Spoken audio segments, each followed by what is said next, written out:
Dios te bendiga. Seguimos preparando nuestras vidas para este tiempo de sanidad interior.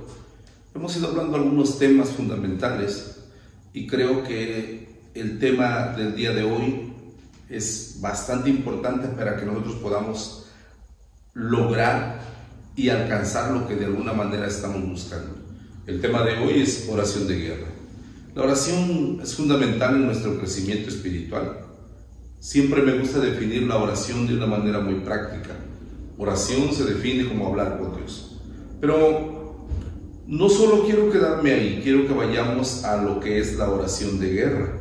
Porque hay tiempos para todo, pero hay tiempos de pelear, de guerrear, si nosotros queremos vivir las cosas como son. Desde el principio, Dios estableció que habría una guerra entre el hombre y el diablo. Después de que el hombre pecara. En el libro de Génesis, capítulo 3, versículo 15, Dios le dice a la serpiente, que es tipo de Satanás: y pondré enemistad entre ti y la mujer, y entre tu simiente y la simiente. Y mira lo que dice: esta, hablando de la mujer, te herirá en la cabeza, y tú le herirás el calcañar. Entonces, ahí hay una enemistad que de alguna manera Dios ya lo pone como una guerra. Pero me gusta más la versión Palabra de Dios para Todos. Y mira lo que dice: haré que tú y la mujer sean enemigas, y que tu descendencia sea enemiga de la de ella. La descendencia de ella destrozará tu cabeza, y tú le picarás en el talón. Entonces aquí quiero que veas algo bastante importante. El daño que puede causarle un hijo de Dios al enemigo es muy grande, y el daño que puede causarle el enemigo al hombre es muy pequeño comparado con el daño que el hombre puede causar.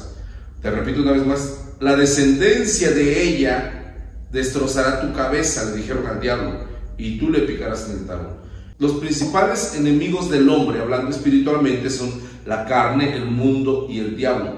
Este último, como dijo Jesucristo, vino a robar, matar y destruir. Y Pablo también dice en Efesios capítulo 6, versículo 10: por lo demás, hermanos míos, fortalezcanse en el Señor y en el poder de su fuerza, vestidos de toda la armadura de Dios, para que podáis estar firmes contra las acechanzas del diablo. Pedro habla también en esta parte, por eso nos dice en una ocasión, 1 Pedro 5:8: sean sobrios y velad, porque su adversario el diablo, como león rugiente, anda alrededor buscando a quien devorar, al cual resistir firmes en la fe, sabiendo que los mismos padecimientos se van cumpliendo en sus hermanos en todo el mundo. Pero este mismo versículo en la Palabra de Dios para Todos empieza diciendo: tengan dominio propio, manténganse alerta. Es decir, el enemigo anda buscando, anda rodeando, pero ustedes manténganse firmes, manténganse despiertos, velen. Pero esta versión dice: tengan dominio propio. Hay una batalla, una guerra, y nosotros debemos de estar conscientes de ello y pelear. Si no fuera así, no nos hubieran entregado armas espirituales, y nuestra principal alma en la pureza, la santidad. Mira lo que le dice Pablo a los romanos en el capítulo 13 y versículo 12: la noche está avanzada y se acerca el día. Desechemos pues las obras de las tinieblas y vistámonos las armas de luz. Vistámonos las armas de luz, la santidad, la pureza, porque esa es nuestra mayor arma, la santidad. Y también nos dice Pablo en la segunda carta a los Corintios, capítulo 10, versículo 3: pues aunque andamos en la carne, no militamos según la carne. Y luego añade: porque las armas de nuestra milicia no son carnales, sino poderosas en Dios para la destrucción de fortaleza. Entonces Dios nos equipa de armas, y entre esas armas que Dios nos ha equipado, a nosotros tenemos la Biblia, el ayuno, la oración, la fe, la alabanza. Tenemos la declaración de la palabra, pero la oración de guerra es una de nuestras mayores armas y tenemos que usarla. La próxima semana hablaremos del ayuno, y todo esto conjugado nos lleva a vivir en victoria, porque el plan de Dios es que tú vivas en victoria. Vamos nosotros a pelear. Hay muchos tipos de oración que como creyentes debemos practicar, pero la oración de guerra es fundamental.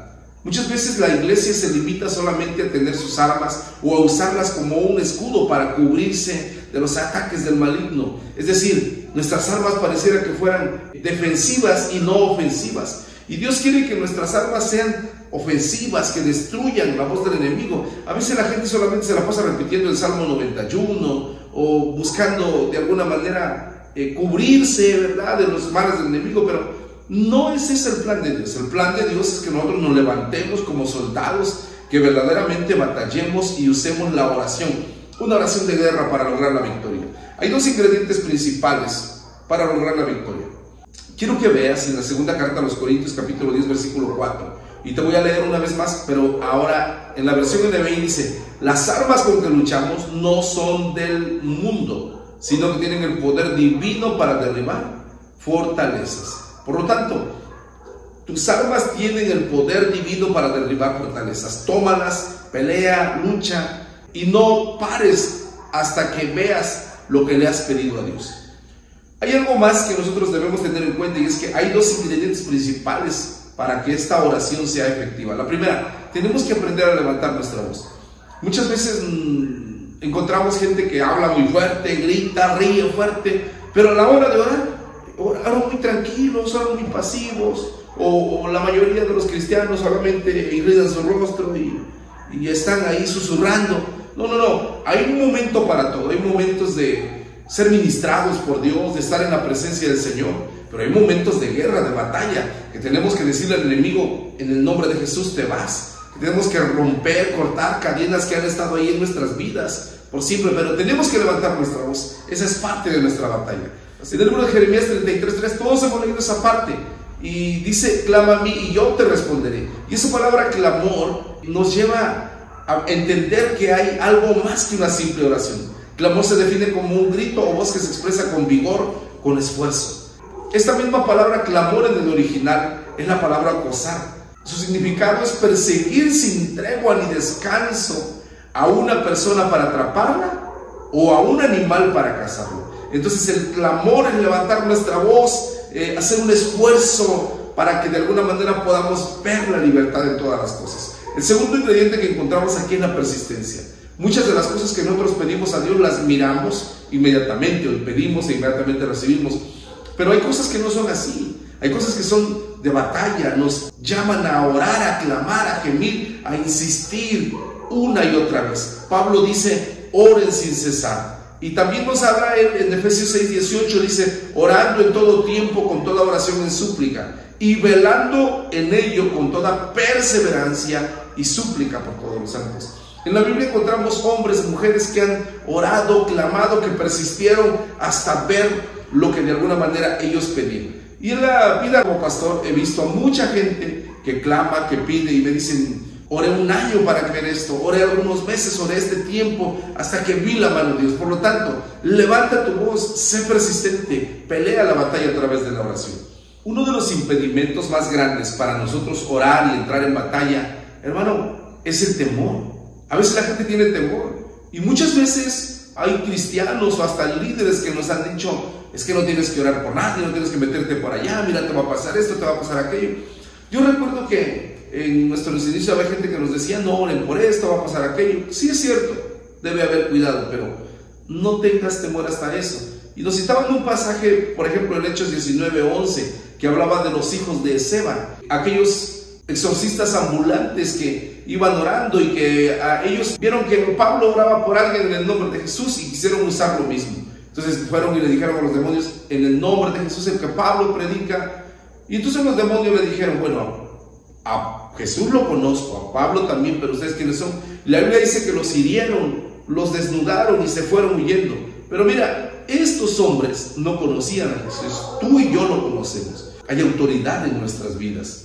Una de las cosas que Jesucristo nos dijo como una promesa: yo estoy con ustedes todos los días hasta el fin del mundo.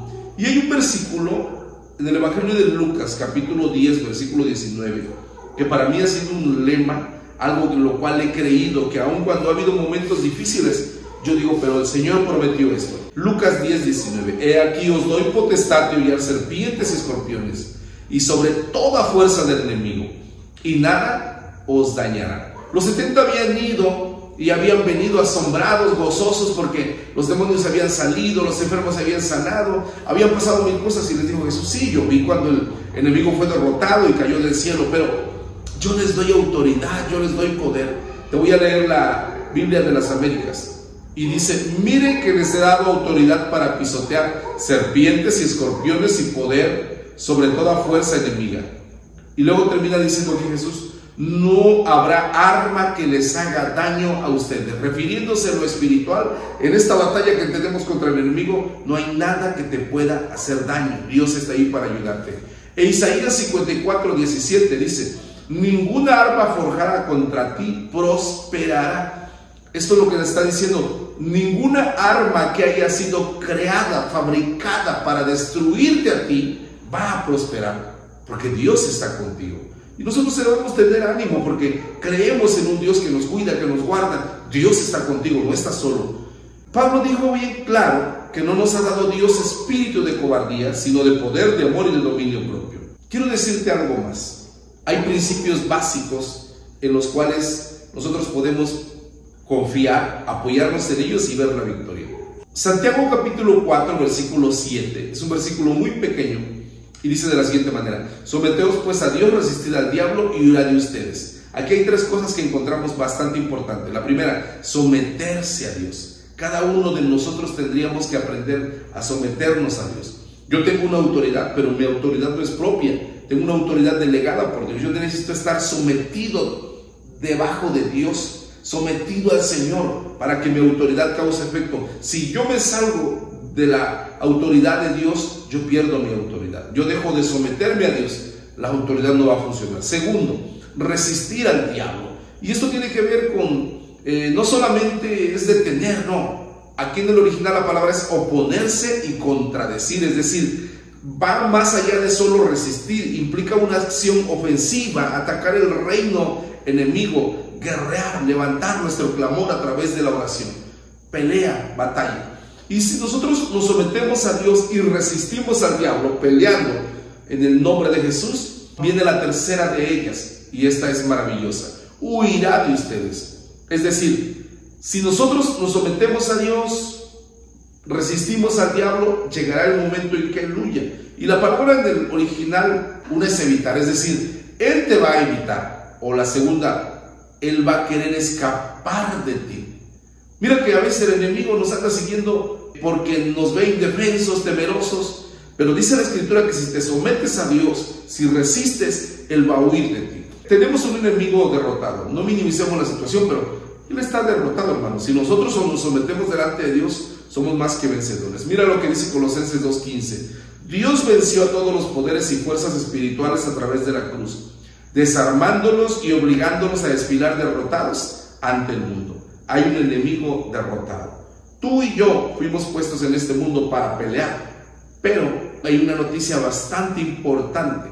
Apocalipsis 12:11. Me emociona cuando yo leo: al final de la historia, tú y yo como hijos de Dios ya estamos definidos como victoriosos. La Biblia nos da la victoria al final.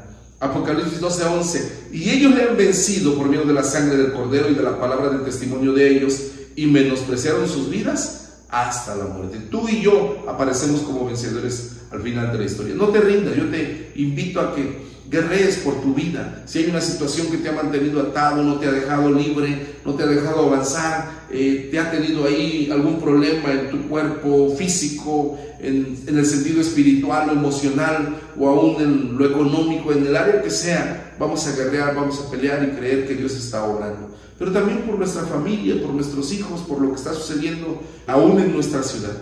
Dios nos ha puesto para pelear, para que podamos lograr lo que Dios ya ha establecido. Te animo a continuar, no dejes de orar.